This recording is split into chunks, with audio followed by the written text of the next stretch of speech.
Welcome everyone to the Woman Reinvention Project. My name is Vesna Hrsto, and today we're going to talk about careers and reinventing your career or landing the job that you love. So today we're talking with Kylie Butler.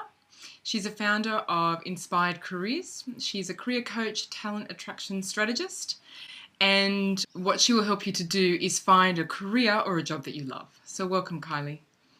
Thank you. It's an absolute pleasure to be here and talking to you. Okay, so before we kind of get into the nitty-gritty of, let's find work that we love or let's create more passion in our current job, you're running a couple of businesses, you have a family. How do you kind of make your life work? Like, how do you keep that balance and maintain that sense of self? Good question, because so much of, our success and our happiness does really come down to this initial how we treat ourselves, how we nourish ourselves. Even in giving people career advice, I really, where we start from is, who are you and where are you at in your life and what are you doing to nurture yourself and connect to your own why. So personally, I suppose how I stay on top of everything is I don't know if you've heard of the movement, the Hal Elrod movement, the Miracle Morning. I've heard the Miracle Morning. Yeah. So I've been doing this for quite a while, but I suppose every morning I get up earlier and dedicate the best part of an hour to getting clear about what I want to achieve in the day and also centering myself. So I wake up and do a combination of creative visualization, of affirmations, of meditation, and some exercise. And because I am an entrepreneur, and we had a quick chat before we kind of jumped on the call, I've got a lot of different things on the go. And kind of the way that I work as well is that I kind of do jump from one thing to the next. So every day I then think, okay, well, what am I going to do today that's going to get me closer to my goals? What's the one thing I'm going to do? So I suppose that's what I do on a daily basis. I also have my year kind of mapped out in terms of what I want to achieve. So I'm very clear on what my why is, which is really important because when there's so much going on and so many different distractions, to be able to come back to, well, what is really important to me? Someone's screaming really loudly over here, or this appears to be urgent. So I have the year mapped out and then look at it on a monthly basis, and I have an accountability coach, and we check in with each other every month to just get kind of clear on our progress over the month, where we've kind of gone off task, where we've come back. And our goals are always around how we're going to nourish ourselves kind of spiritually, emotionally, work-wise and family-wise. So there's always something in there around how I'm going to be a better partner, how I'm going to be a better role model to my stepdaughter, and how I'm going to be really nourish myself, because I think that's a bit that I missed for a long time. And I love the analogy of you've got to put your own oxygen mask on first before you can help anyone else. Because what I was doing was just always giving, and then I was falling over, and then I'm useless to everyone, including myself. Exactly. So I'm 40 now, so it's taken that time to get to this point of actually, never too late. of actually realizing that if I really want to be the best person, for everyone else, then and be the best version of myself, I need to kind of put myself first as well. Yeah, absolutely. And I love that you're quite, you really have a plan and you're working towards it, right? So you've got your morning set out, you've got like a monthly or a yearly plan, and you're just kind of working towards it. I love that. Yeah, I do. And I think it's a bit of a balance too, because as I said, my personality is very much around, at school I was just easily distracted and distracts others, so I'm not someone who is really meticulous around planning or goal setting. So I've got the broader picture about what's important to me that I've spent the time to kind of connect with, and then kind of the visualizations and just every day doing the exercise as well and making myself feel good just helps me get to a better place. Yeah. Awesome. Okay, so let's talk a little bit about your work. So how did you get started in helping people to create, a career or a job that they love? How did you kind of step into that field? Sure. Well, I'll kind of try and give you the abbreviated version of how I got there. But basically, I mean, when I even started out my career, I did agency recruitment, and I got into that with very altruistic motives. I Hmm. was like, I really want to help people. Now, anyone who's worked in agency recruitment would probably think that most people who work in that operator are not really driven by helping others. But that was my driver. Yeah. And then I did different things. I worked overseas in generalist Hmm. HR and learning and development. And now when I look back at it, it all really took me on this path. Hmm. So, I was doing things that were meaningful, that mattered to me, that were stimulating me. Always, loved people, how they work, how I can Hmm. help them. And then what happened is I was climbing the career ladder in an internal kind of senior HR and talent attraction role, and got to this stage where there was just a real values misalignment with what I was doing. Hmm. And, I thought to myself, well, how can I use my skills for good and not evil? Yeah, yeah. And then I decided to just combine all my skills. I thought, well, if I can teach businesses all these strategies on how they find the very best talent, and I know how the back end of careers sites work and what makes people stand out in an interview, well, I can apply those skills. So then I trained as a coach and went out on my own and did that. And now I divide my time. I still work with businesses to help them find the Hmm. best people to drive success in their organisation, which is great because I've still got those insights. And then, Yeah. work with people to help them get really clear on what drives them, what's going to make Hmm. them successful and happy, light them up from the inside, and then give them those really practical strategies around, how their CV will get picked, how they're going to stand out in an Yeah. interview. So, that's kind of taken me to where I am now. Yeah, really important skills. So Mm. let's go into that a bit more. So I know that you work with like a couple of different types of people, but who do you work with and what do you help them with? So I didn't set out on a mission to only help women, but it kind of has evolved that way. And I think also women often want to connect more to something, their purpose and more Mm. meaningful. That sounds like a saying against guys. It's not, that's just different. That's not how I mean to be at all. But No. it's, especially women later in life, once they have children, kind of Yeah. look, their priorities shift. And it's about, Mm. what's more meaningful Yeah. for them. So the type of people I help is generally I help people who want to change career. Hmm. So they want to get clear on what type of career suits them, what's really going to light them up from the inside, that's going Hmm. to challenge them, put them in flow, somewhere where they can Hmm. use their unique talents and gifts. And I help them get clear on that. And then, as I mentioned, the practical application. And then other times there's people who are just who want to really get savvy with their job search. They know, they're a commercial finance analyst and they want to get another one of those jobs. Yeah. And so it's about, because the market's shifted so much now, so it's how they use LinkedIn, how they Hmm. articulate their proposition to the market, and really stand out and land the job. And then other than that, I do quite a bit and a few different initiatives about helping people just connect to finding the joy in what they do. So I'm Yeah. going to be kicking So off with some more important. initiatives later in the year. Yeah, you don't necessarily need to change your work. Sometimes Yeah. you do, but I think the important piece is to get clear on your values, what drives you, who you are, and what's important. And that can then be connected in what you do, or it can be, you need to find another opportunity to be able to Yeah. connect to that and fulfill yourself. I love that. Like when I was looking at your work, that's what I loved about it. Like, I mean, it's not a case of that you have to up and leave your job just Mm. because, it's not been feeling right for a while or whatever it is, but that, yeah, you can definitely find more meaning in it or and find your joy within that current place without having to leave. Or maybe you do have to leave, but there's still that option where you can stay where you are and just kind of expand into that role, which I Yeah, think is absolutely. And with the different programs that I run, there's, as I said, there's a very practical application, and yeah. how to use keywords on LinkedIn and all that kind of stuff, Yeah, which is yeah. really powerful.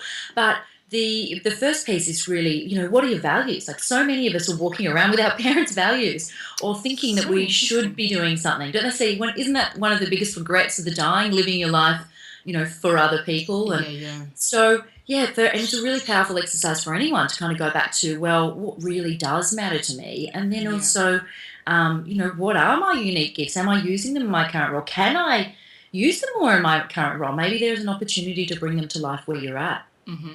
So if a woman listening today, she wants to, either change her career or perhaps, let's say career change, like she's looking Hmm. for, maybe not a career change, but a job change. She's looking for Sure. something new. She's not happy where she's currently at.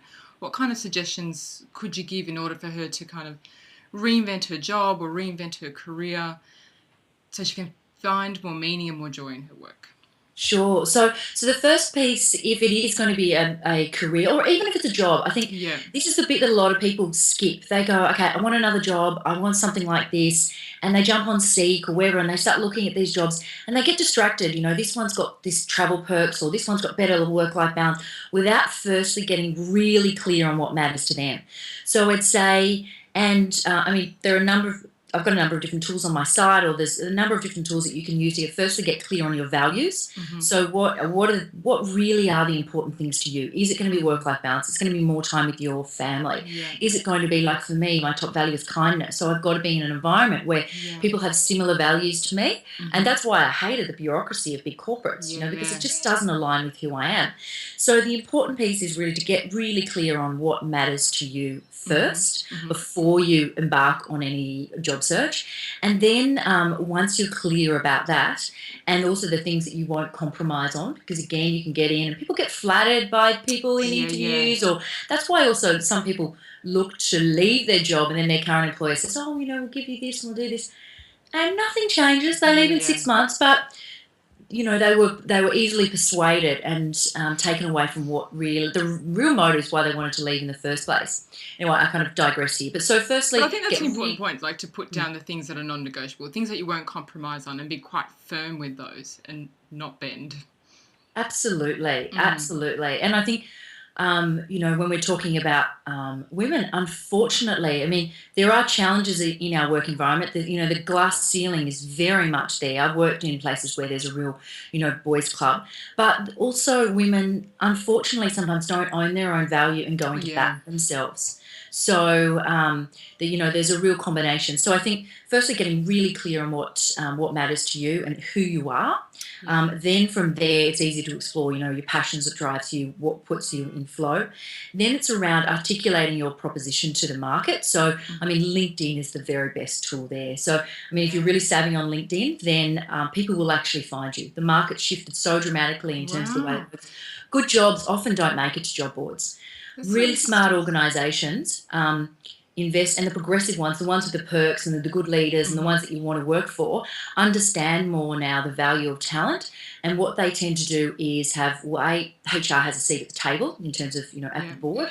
They have internal recruitment teams or internal HR that actually go out and seek online. So they understand, they do strategic workforce planning. They understand what kind of key skills, what kind of key people, what their culture, their organisation, and who they want. And they go out to market.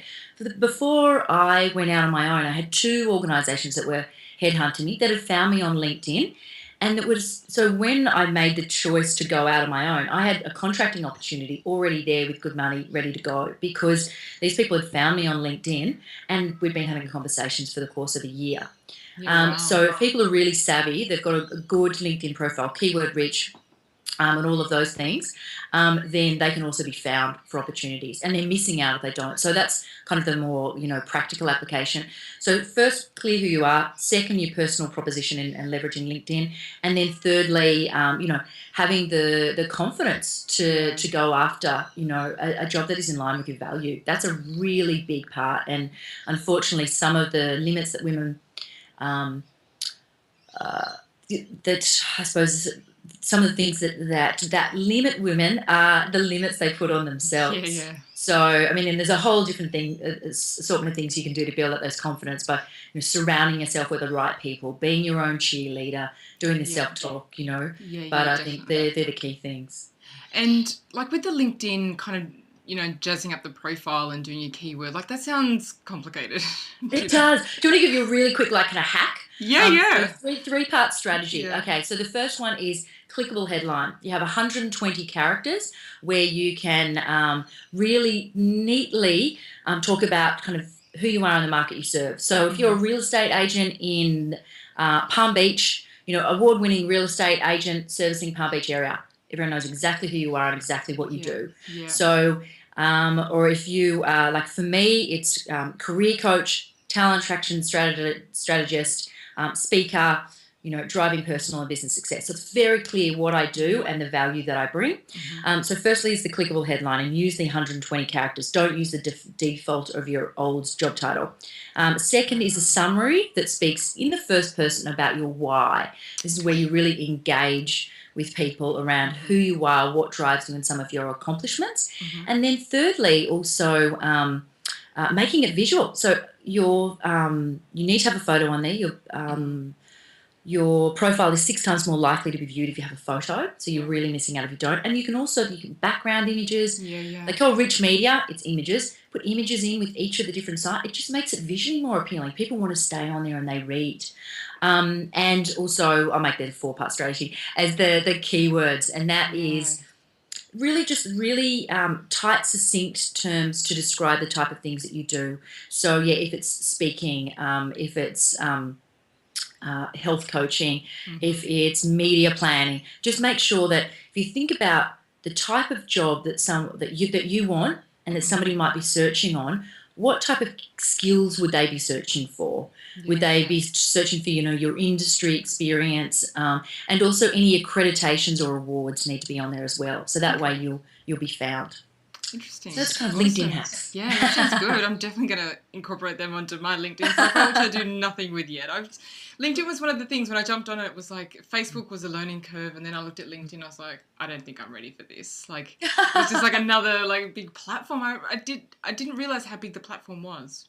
Oh, it is so powerful. Like if you look at internal recruitment teams, they have recruiter licenses, which cost about $9,000, and they invest in them, and that gives them enhanced search capabilities. Wow. LinkedIn's very savvy how they've done their products. But so powerful. If you get that right, then people will approach you, which is awesome. It takes the hunt out. Yes. Scrolling through Seek and Wow, that's so different. That's such a different approach to getting a job today. Whereas before, you'd be on Seek, you'd ring up the recruiters. Hey, is there anything this week or whatever? Do you know? It's just such a different approach. Now you just kind of. And it works so much better for both sides, because for the employers, what happens to them if they post a job up, now for 2 weeks, they're only going to get the candidates who are active in the market right now looking for jobs. Are they absolutely going to be the very best person for their role? Are they going to be the creative director that's going to drive their organisation forward and create new product? So they're really limiting themselves if they're only taking the people who are actively looking. Whereas if you look at the actual candidate market from active to passive, so the people who are really looking right now, and then passive people who will not move for anything, 90% of the market will move for the right role. So what people, if the internal recruiters are good, they've got 90% of the market. That's where their ideal perfect candidate fit sits. Yeah. So, and they also don't have to put a job up, be limited by the only people that happen to be looking right then, and then also have to respond to everyone that they don't want to give the job to. So it's much smarter to just go and try and search and find the right person. So interesting. It's so different. I didn't know that it had changed so much. It's fascinating. It's great. Okay, so if a woman is trying to reinvent herself or reinvent her career, what is going to be, or what is one of the biggest obstacles that you see? What is something that holds women back all the time when they're trying to make these changes? As I mentioned before, unfortunately, it's the limits that they put on themselves. They're, the lack of confidence and self-belief. And I see lots of excuses. I see people will say to me, I've got this big gap on my CV and I can't explain it, or I work for a dodgy organisation, and how do I... Dodgy organisation. Yeah. Well, sometimes you work for organisations and the bosses are creeps, and then they leave it, and the person's left going, how do I explain why I left this organisation when I was only there for such a short amount of time, or this gap? But everything can be packaged up and positioned as you having stronger, ethics and morals, and that's why you moved on from this organisation. Or the reason that you contracted for so long was because you were unsure about exactly what type of job was going to be suitable to you, and you didn't want to commit to an employer until you knew exactly. So you've shopped around the market and now you know. And so there are a lot of people create a lot of excuses for themselves why they can't do it. And I think it's really just around developing the confidence and capability in yourself, and then using the best of modern tools. Getting your CV finished by a graphic designer can be done really inexpensively now. What does the CV look like these days? Look, it varies from country to country, but Australia's just, it's normally, depending on the length of your career, between 2 to 5 pages with key responsibilities, key achievements, a nice objective or summary on there and get it finished by a graphic designer so it stands out. But the LinkedIn is more important now than your CV. And the cover letter's short and punchy. Inject some personality. We're not as stiff as we used to be. We're not as stiff and formal, and it's more fun now, actually, to be honest. But I suppose that's in giving them an answer saying it, it's the limits that people put on themselves. Maybe listeners don't want to hear that because that's a hard one to tackle. Sometimes you just want to hear, well, it's actually that you just don't know how to do a CV, That is part of it. People don't realise how much the market has changed. They think LinkedIn's like, I don't really want to get to that. And they're still using old formats and Times Roman font on a CV. It's like anything. I love it. But true, but think about it, Vesna. When you land on a website and it's ugly, how long do you stay there for? Not very long. So true. It's the same with a CV. It's got to be visually appealing.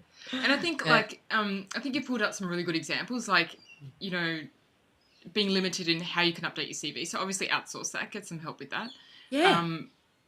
Not being sure whether you had all of the skills. Like I think you said that one of the limitations women find is that they don't feel they cross off or tick off all of the skills that they're looking for. So it can show up in a whole bunch of different ways of how they're actually holding themselves back.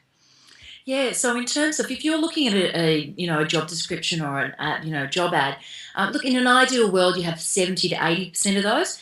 A smart employer won't want you to have the full gambit because you'll get into the job and get bored and there's no stretch for you to kind of keep you challenged and engaged and excited. So in an ideal world, there is going to be a missing chunk there. And that's a good thing, to be positioning yourself and say, look, I've got 70% of these skills and there's a bit I really want to learn. I'm really excited about that. And not to be nervous if you've got, 65 or 70 instead of, 75, 80. Just have the confidence and, and they also say that, you can also go into the job. If you don't know the skills, well, just find a way to learn them, as opposed to saying, no, I don't have them. I'm not trying. Yeah, that's it. That's the end of the deal. Like, it's, And what about, I'm just curious now for myself, but if someone's transitioning into a new career and they find out what they love, what their values are, and key strengths and skills, but transitioning into a new career, like, do people get concerned with a pay cut, with changes around that? Because or are they normally transitioning into things or into jobs where they already have quite a strong skill set for that particular role, even though it's within a new kind of a scope? Well, now, thankfully, employers are getting what they're after has really shifted. So we used to really look for technical skills. So you needed to have certain coding skills or certain marketing skills or certain kind of, whether it's, brand marketing or whatever. Now, in particular jobs, you still have to have a certain level of experience and, maybe worked on a certain level of client. So there still is those requirements there, but we're putting more and more value on the core competencies that people have and the cultural fit. Okay. So if you have the core competencies, so again, it's hard without talking about a specific role, but core competencies being things like, inspirational leadership skills, change management skills, analytical capabilities, commercial acumen. If you have those, a lot of those are transferable across industries. So sometimes you can kind of sidestep to get to, maybe your ideal job's over here and you're over here. You can leverage your current experience, move here and here without doing without going backwards in salary at all. Okay. Sometimes if you do need some more skills, you will need to take a step backwards. But we often, even the whole idea of the career ladder this one way is a very old-fashioned idea. It's more like the jungle gym now, and you climb, you go across here and you cross here and you cross here. And so the whole way that we move around our careers and people see it as a positive thing, people having kind of broader experience and doing different things. So that's not the same in every industry. There are some places where, it's about technical skill. If you don't have a certain coding skill or whatever, then you're not going to get the job. But we're more and more focused on we can teach people the skills, but they've got to have the attitude. Yeah. So one of the things I'm always looking for when I'm conducting interviews, which is not so often these days, but is self-awareness and learning agility. So if people can demonstrate things like that in an interview, then the employer, any employer who's looking at them for the longer term will go, great, I just want to get this smart, savvy, self-aware person who can learn and progress with a winning attitude, and then and take them from there. Yeah, awesome. So there's so many different kind of options. Like, to be honest, I had no idea that there was a lot of variety out there in terms of, finding a job that you love or changing careers and all of those kinds of things. I mean, the way I remember the marketplace is that it was quite rigid, right? If it wasn't in your job description what it actually said and it didn't match that new job, then it wasn't a fit. It felt so pretty much pigeonholed into that. Yeah, well, that still does happen, but certainly not as much as it used to. That's where sometimes also people get frustrated with working with recruiters because. And this is also, recruiters also tend to work in a different industry, in a specific industry. So if you go to a recruiter who works in the digital marketing space, and you say, I've been working in digital marketing, but I think I'm going to branch out and I want to do something else. Their clients are all in digital marketing. True. So, and they're just kind of trying to tick their clients, giving them a job description, and they're trying to find someone who matches as closely to it. Yeah. Again, if they work with more progressive employees, they're going to know that you're the right personality fit for a team or the right cultural fit. That's where they can help you. Maybe you won't tick the boxes in experience, but they can help you get there. So there is still some of that, but certainly a lot less than there used to, thankfully, because it's such a limited way of thinking. Like years ago, I remember people who used to put, for like secretarial roles, how fast you could type. Yeah. If you couldn't type at 55 words a minute, you're out. Isn't that crazy that someone would miss out on a job because of 5 words per minute? But their organisational skills were incredible. Their presentation was impeccable. They did so much for the brand because of the way they held themselves. Craziness. Yeah. So thankfully we're moving away from that. Thank goodness. And it sounds so much more exciting as well. Like just the different options, like LinkedIn allowing you to kind of update, put your profile out there and to be hunted for you, to have that work kind of done for you. I think that's amazing. Yeah, and even with CVs these days, like you have a few different versions. There's nothing wrong with that. I mean, they've all got to be completely true, but you can change the focus. Yeah, of course. Like your roles, obviously, most roles are very rarely just purely one thing. Correct, just purely data entry. It could be a combination of account management and business development and product development. And so, for a different role, you can just kind of change. You can tweak around where those points sit in your CV and the cover letter as well. Yes, awesome. And so much is around cultural fit as well, which is great because that comes down to the core values of the business and your core values as well. Yeah, that's so much more human than just a job description. Awesome. So if people want to find out more about your work and follow up with you, where can they go? Yes, so they can go to inspiredcareerscoaching.com.au. So that's careers with an S. And I've got, if people just want to, punch in their email on the front page there in the subscription box, I've got a whole lot of ebooks that I send out around confidently landing a job, around a lot of the things that we've talked about.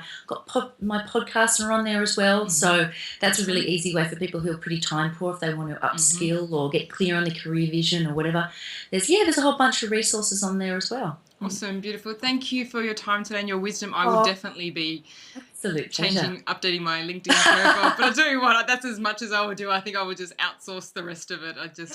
But I love the idea of it and everything that you shared today. There was a lot of content there. I should have said to everyone to get a pen and paper before we started, but anyway, they can go back and listen to it and write some notes. It was actually there is now, if you in the Inspired Careers site, there is a LinkedIn guide, but I've got another standalone site as well, which is standoutlinkedinprofiles.com. Okay, so maybe I'll put both of the links below this video so people can have a look at both of them and follow up with you. Okay. Beautiful. Okay, well, thanks for your time. Great talking to everyone. Yeah, thank you so much. Bye-bye. Pleasure.